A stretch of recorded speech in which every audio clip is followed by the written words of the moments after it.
अरे से जिया पहिले पहिले मुलाकात हो, हमसे छुपावा नहीं पवन तू बात हो।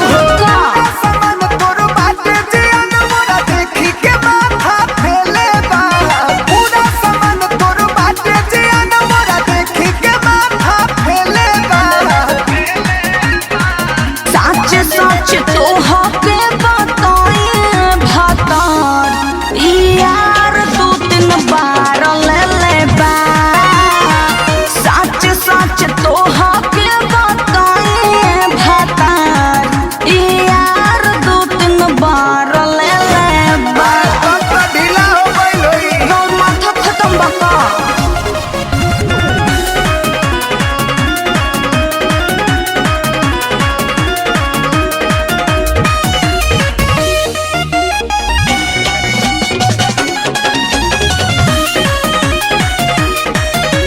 चहली जवानी के तहरा तो लागत उठल बसत, देखे में साफा लागत बारू नैहर के तू तो खेलत।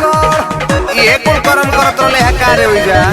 मानो तनी गलती भइल बा, धरम ई सब ना तू त राजा के हु साथे कइले होई बैसन काम हो। देख के बता कोई हसक तोहर देखी के लगे लागत पूरा झमेले बा। अरे सती हो काजी अरे पूरा हीरो बा रे। सच सच तोहके बताई भतार यार 2-3 बार ले ले बा। सच सच तोहके बताई भतार यार 2-3 बार ले ले बा।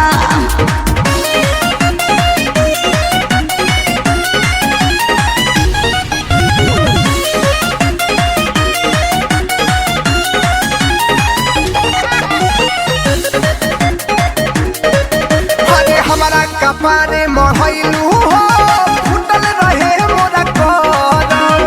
का जाने के तना के साथे नसले बारू तू धरम। राम राम राम राम हम लाई सोच रहे। अविनाश MP तहरा से पूछाऊ ना हम छुपाई, भइल बा दोस्त कुंवारे में दे दो तू कमन सजाई।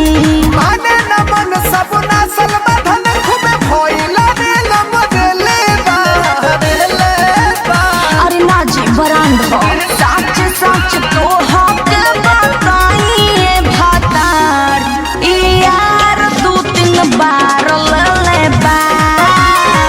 सच सच तोहके बताई भतार यार 2-3 बार ले ले बा।